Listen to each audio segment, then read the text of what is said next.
এই পর্যন্তই কিন্তু আপনার রানওয়েটা। সো এর ভিতরেই ফ্লাইটকে উড়া লাগবে, আদারওয়াইজ ওটা নিচে চলে যাবে। সো এই জন্য এটাকে ওয়ার্ল্ডের সবচেয়ে ডেঞ্জারাস এয়ারপোর্টে কাউন্ট করা হয় নাম্বার 1-এ। সো গাইজ এই রাস্তাটা করতেছে, দেখতেই পাইতেছেন কাজ চলতেছে, পাহাড় কাটতেছে।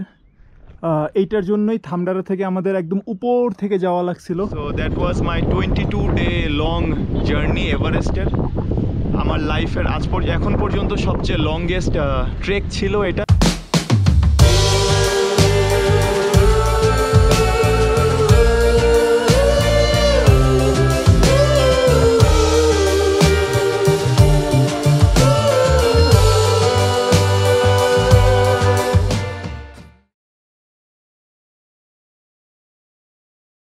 Hey, good morning, good people.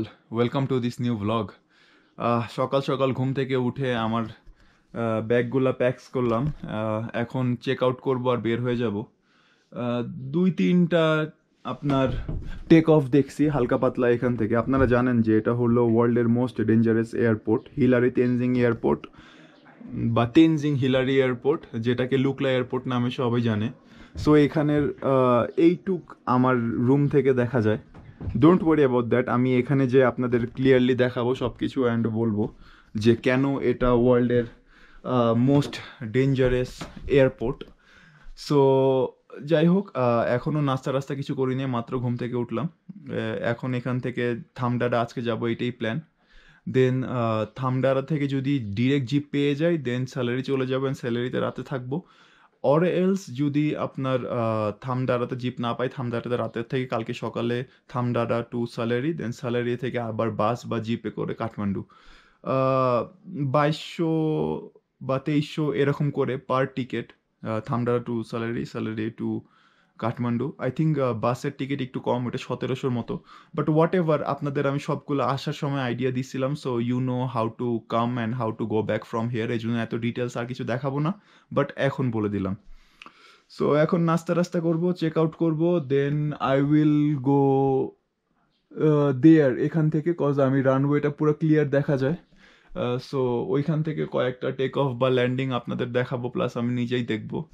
Then I will be on my way to Thamdada. So that's pretty much the plan. আরেকটা কথা বলে রাখি, কালকে যেটা আমার কিছুক্ষণ পরে মাথায় আসছে লাস্ট ভিডিও করার পরে, যে আমাকে কিন্তু ম্যাক্সিমাম ট্রাভেলার্সরা, ইন্টারন্যাশনাল ট্রাভেলার্সরা, বিভিন্ন দেশের ইউরোপিয়ানরা, ফ্রেঞ্চরা, এরা বলছে যে আপনার ওরা যখন রিটার্ন টিকিট কেটে আসছে এখানে, ধরুন কাঠমান্ডু টু লুকলা, লুকলা টু কাঠমান্ডু, যখন আগে থেকে প্রি বুক করা ছিল, মানে ওরা তো এখানে আসছে ফ্লাইটেই, বাট যখন যাবে ওইটা যখন প্রি বুক করেই আসছে, তখন ওদের রিটার্ন টিকিট কিন্তু ম্যাক্সিমামই যতজনের সাথে কথা বলছি, না হলে মিনিমাম 15-20 জন ট্রাভেলার সেম অ্যান্সার দিচ্ছে, ওদের রেঞ্জ ছিল $250 to $350 রিটার্ন টিকিট।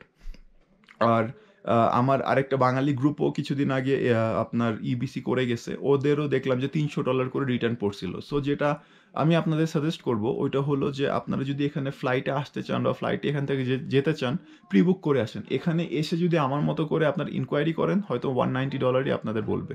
যদি প্রি বুক করে আসেন তাহলে হয়তো বেশ কিছু ডলার সেভ হবে, কজ অ্যারাউন্ড $300 ভিতরে আপনাদের রিটার্ন হয়ে যাবে। সো জাস্ট আপনাদের একটা সাজেশন দিলাম, অ্যাডভাইস দিলাম, যেন আপনারা কিছু টাকা বাঁচাতে পারেন। So that's it guys. এখন জাস্ট চেক আউট করে বের হব, then I will be just ওই রানওয়ের একদম মুখোমুখি ওইখানে গিয়ে দাঁড়াবো। Then I will show you যে এটা কেন ওয়ার্ল্ডের মোস্ট ডেঞ্জারাস এয়ারপোর্ট, কিছু ল্যান্ডিংস অ্যান্ড টেক অফ দেখাবো, অ্যান্ড দেন হলো যে আমি চলে যাব এখান থেকে থামডারাতে, যেটা 4 থেকে 5 ঘন্টার মতো লাগবে, বাট আমার কোনো প্যারা নেই, আমি আস্তে ধীরে যাবো, don't worry about that. So see you on the way guys. So guys এটা এখন টেক অফ করবে, এখানে আসবে, দেন এখান থেকে যাবে।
সো গাইজ মাত্র একটা সাকসেসফুল টেক অফ দেখলাম।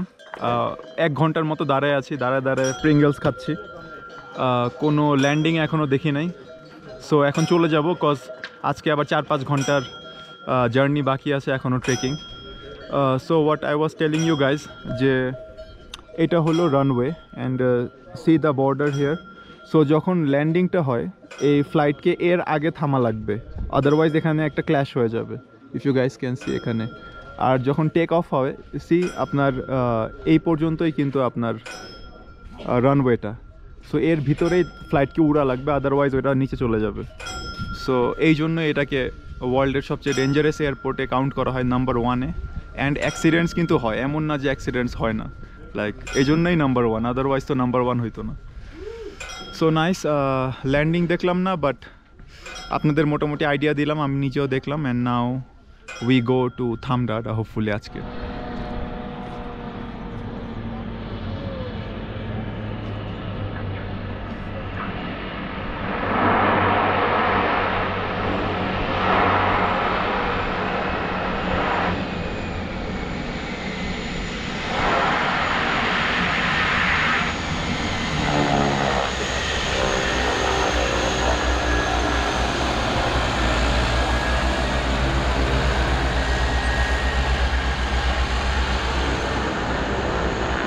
যাকে একটা সাকসেসফুল ল্যান্ডিংও দেখে ফেললাম। এখন ঠিক এই রানওয়ের গা ঘেঁষে আমি এখন যাচ্ছি সুরখের উদ্দেশ্যে। দেন সুরখে থেকে পাইয়া থেকে জঙ্গল হয়ে থামডাডা আসার সময় আপনারা দেখছিলেন। So nice, take off landing দুইটাই দেখা হয়ে গেল যাইতে যাইতে। ওয়াও, আই থিঙ্ক এখন আরেকটা টেক অফ হচ্ছে, সো এটাও দেখেই যাই।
তো গাইজ এই রাস্তাটা করতেছে, দেখতেই পাইতেছেন কাজ চলতেছে, পাহাড় কাটতেছে। এইটার জন্যই থামডাড়া থেকে আমাদের একদম উপর থেকে যাওয়া লাগছিল যখন গেছিলাম ওই পাইয়াতে, একদম ওই সাইড থেকে যাওয়া লাগছিল, জঙ্গলে হারায়ও গেছিলাম। বাট আজকে কাজটা বন্ধ, এই জন্য আজকে এখান থেকে যাওয়া allowed, but it's very risky as you can see. পুরো ল্যান্ডস্লাইড এলাকা, পুরো পাহাড় টাহাড় কাইটা অবস্থা খারাপ, ইটস রিস্কি, বাট আজকে যাওয়া অ্যালাউড। সো এই জন্য আজকে থামডাড়া অলমোস্ট এসেই পড়ছে, ওই কোনায় থামডাড়া।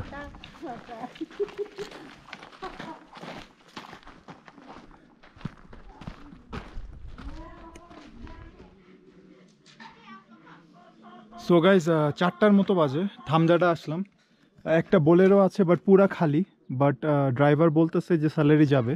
আমি বললাম যে রাতে কিন্তু স্যালারি, মিডওয়েতে গাড়ি চেঞ্জ করা লাগবে, ঠিক আছে, বাট মানে রাতে যেন স্যালারিতে যেয়ে ঘুমাই। বললো যে ঠিক আছে, তাহলে আমার কালকে আমি কাঠমান্ডুর বাস নিতে পারবো স্যালারি থেকে। So I will have 1 day extra. So দেখা যাক কী অবস্থা।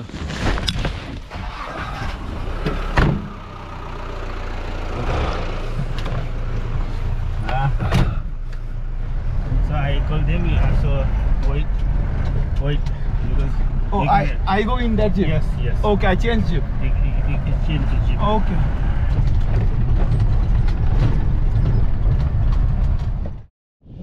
Hey guys, back here in my hostel's rooftop in Thamel.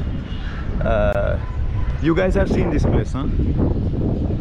অনেকবার আপনার ভলিউম 1-এ and এই ভলিউমেও আপনাদের এই জায়গা আমি দেখাইছি. So finally I'm back after 22 days. So it was supposed to be 23 days, but আপনারা দেখছেন যে থামডাটা থেকে আমি লাকিলি বিকালেই জিপ পেয়ে গেছি and জিপে চলে আসছি সালেরি. টাইম লাগছিল 8 ঘন্টা, রাত 12টার সময় আসছি and it costed me like 2200 Nepali rupees. Serious বাজে অবস্থা ছিল রাস্তার. আমার এখনও right shoulder, right rib cage একদম সিরিয়াস ব্যথা, বাড়ি খেতে খেতে আসছে এভাবে. But then what happened is রাত 12টার সময় এসে খেয়ে ঘুমায় গেছি অ্যান্ড সকাল 5টা থেকে আবার বাস ছিল Salleri to Kathmandu, which lasted like 13 ঘন্টা, লাইক 12-12.5 ঘন্টার মতো. সো সকাল 5টার সময় জিপে উঠছি অ্যান্ড আমি আমার হোস্টেলে এসে পৌঁছাইছি গতকাল বিকাল 5:30টার দিকে. এসে জাস্ট সামহাও মানে সানসেট হচ্ছিল এমন সময় আসছিলাম. So that was it. And ওইটাতে দেওয়া লাগছিল আমার 2000 নেপালি রুপিস. সো 2200 অ্যান্ড 2000 হলো 4200 নেপালি রুপিস আমার লাগছে থামদারা থেকে আসছে. অলসো লাইক 200 রুপিস দিয়ে আমি স্যালারিতে ঘুমাইছি রাতে, ওইটা ইনক্লুড করতে হবে. Then the food cost and everything whatever, I mean that's all up to you guys, but just আপনাদের ধারণা দিলাম. So that was my 22-day long journey এভারেস্টের. আমার লাইফের এখন পর্যন্ত সবচেয়ে লংগেস্ট ট্রেক ছিল এটা. ট্রিপ তো 6.5 মাসেরও দিছি, বাট এক ট্রেকে 22 দিন কাটাইছি. It was the first time for me. আপনারা কিভাবে যাবেন, কোথায় কোথায় থাকবেন, কোথায় কি দেখবেন, সব কিছুর উপর ডিপেন্ড করে, আপনাদের বাজেটের উপর ডিপেন্ড করে আপনারা নিজেদের মতো করে আপনাদের ট্রিপ সাজাইতে পারেন. কে কত দিনে করছে এটা কোনো কম্পিটিশন না যে আপনাদেরকে কাউকে বিট করা লাগবে যে ও এত দিনে করছে সো আমি তার থেকে. I feel like the journey it's like more important and more beautiful than the destination. Like আপনারা EBC বেস ক্যাম্পে যাবেন, দেন হোয়াট, 1-2 ঘন্টা থাকবেন, then what. So I think like you should enjoy the road. আপনাদের নিজেদের যতদিন সময় থাকবে, 15 দিন, 20 দিন, 25 দিন, 1 মাস, যত বাজেট থাকবে তার উপর ডিপেন্ড করে আপনারা প্ল্যান করেন. কোনো কম্পিটিশন করেন না. খুব আগে শেষ করলে আপনারা কোনো প্রাইজ মানি পাবেন না. So don't worry about that, just enjoy. So that was it. এখন হলো যে আমি এখানে কি করব আই ডোন্ট নো. লাইক কয়েকটা দিন আছে জাস্ট চিল করবো. স্পেশালি আমার একটা ইম্পর্টেন্ট মিটিং আছে যেটার জন্য আমি গোকিও মিস করতেছিলাম, আপনারা দেখছেন. So I will get done with that and then I think like আমি আমার flight ticket আগায় আনবো and then I will have to go to Bangladesh like as soon as possible because বাংলাদেশেও আমার কাজ আছে. বাট আদারওয়াইজ আমার plan ছিল যে আমি চিতওয়ান যাব, বাট চিতওয়ান মেবি আবার যাওয়া হবে না. But I love Chitwan so much যে আমি আরেকবার যে চিতওয়ানের প্ল্যান করতেছিলাম. But I think this is the like end of this volume for now.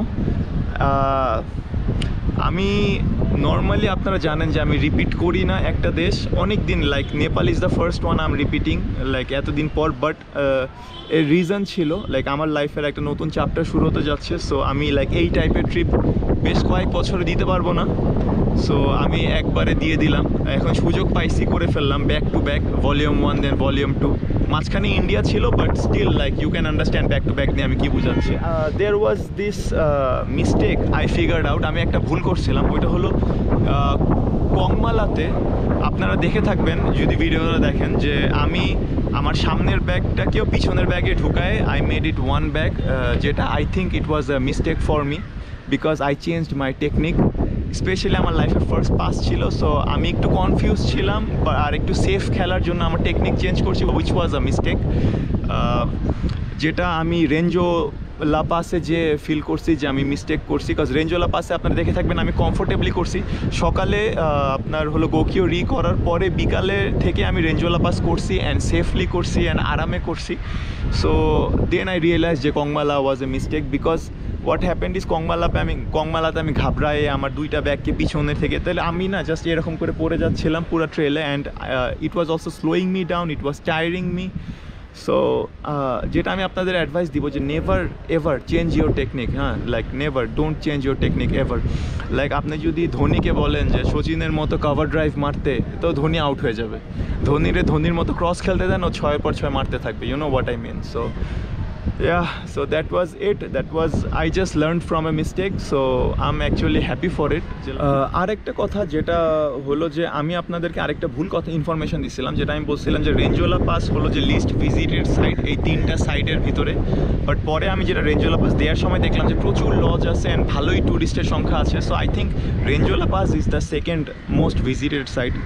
Everest base ক্যাম্পের সাইটটা তো সবচেয়ে বেশি visited of course. But I think আপনি যখন গোকিও যেভাবে আমি গেছিলাম যে একদম নিচে এসে দেন আপনার নিচ থেকে ফোর্টসে থেকে উপরে যাওয়া, বিকজ সারাদিনে আমি জাস্ট একটা কাপল দেখছি। So you can just understand যে কী পরিমাণ লেস ট্যুরিস্টই হতে পারে, স্পেশালি এভারেস্ট ট্রেকে। So if you guys want Chola Pass, then it's fine, but I think you should also like experience that side. Fort Se থেকে নামা Chola Pass করে আপনারা নামতে পারেন, বা নিচ থেকে উপরে গিয়ে দেন Chola Pass করতে পারেন। Whatever you do, I mean you have the map and then you do the trek as you plan. আমি জাস্ট আপনাদের সাজেশন দিয়ে দিলাম। নেপাল ভলিউম 1 আই থিঙ্ক ভালো লাগছিল, ভলিউম 2 এখন শেষ করে দিচ্ছি। আশা করি ভালো লাগছে আপনাদের। নতুন একটা জার্নি শুরু হতে যাচ্ছে লাইফের, বাট ইনশাল্লাহ ভিডিওস আপনাদের জন্য আসতে থাকবে, নতুন সিরিজ আপনাদের জন্য আসতে থাকবে। সো আলহামদুলিল্লাহ একটা ভালো ট্রেক শেষ করলাম, Everest base camp with 2 passes and Gokyos and গোকিওর জন্য 5 বছর ধরে আমি ওয়েট করতেছিলাম। So that's it guys, and এখান থেকে আলবিদা থামেল থেকে। আবার হয়তো থামেলে দেখা হবে, but not in like next few years. So next time আসলে আমি মেবি মানাসলু করব, যেটা $550 জাস্ট আমাদের পারমিট ফি দেওয়া লাগবে, দেন গাইড ফি অ্যান্ড এভরিথিং তো আছেই। So it will be very expensive, but volume 3 আসবে কোনো একটা সময়, আরও কয়েক বছর পর যদিও। বাট মাঝখানে ইনশাল্লাহ আরও অনেক দেশের অনেক সিরিজ দেখবেন আপনারা। সো আপাতত নেপাল থেকে আলবিদা গাইজ। যদিও আমি আছি আরও কয়েকদিন, আমি জাস্ট চিল করবো, খাওয়া দাওয়া করবো, but I will do that of camera. আমি আর কোনো ভিডিও করতে চাচ্ছি না, I will just enjoy. So আরও যদি কিছু জানার থাকে, কিছু যদি আমি বলতে ভুলে যাই, just remind me in the comment or in my social medias. So I will try to reply. And সবাই ভালো থাকবেন, সবাই সাবধানে থাকবেন। অ্যান্ড এখানে ওয়েদার তো দেখছেনই, আজকে এখানে প্রচুর Windy. So I am not sure যে ওইখানে কী হচ্ছে, ওইখানে মনে হয় ঝড় তুফান হচ্ছে। লাইক কী অবস্থা। আমি এখন এখানে বসে আছি, আজকে এখন টেম্পারেচার রাইট নাও হলো 22 ডিগ্রি সেলসিয়াস। বাট দেখছেন কিছুদিন আগে আমি -20-তে ছিলাম, গোরাকশেপে, তারপরে চুখুঙে। সো কীভাবে মানে কোথায় কী অবস্থা, এখান থেকে জাস্ট একটু দূরে ওইখানে -20। একটু দূরে বলতে বোঝাচ্ছে যেহেতু নেপালের ভিতরে, বিকজ এখান থেকে বাংলাদেশের ফ্লাইটে হলো 1 ঘন্টা 15 মিনিটের। সো এই জন্য আমি বললাম একটু দূরে, বাট যদিও ভালো দূরে, আপনার ট্রেক করতে গেলে 15 দিন লাগবে। তো যাই হোক guys, enjoy, have fun, and আমার জন্য দোয়া করবেন। আরেকটা সাকসেসফুল সিরিজ শেষ করলাম। So see you in the next one. ভালো থাকবেন সবাই।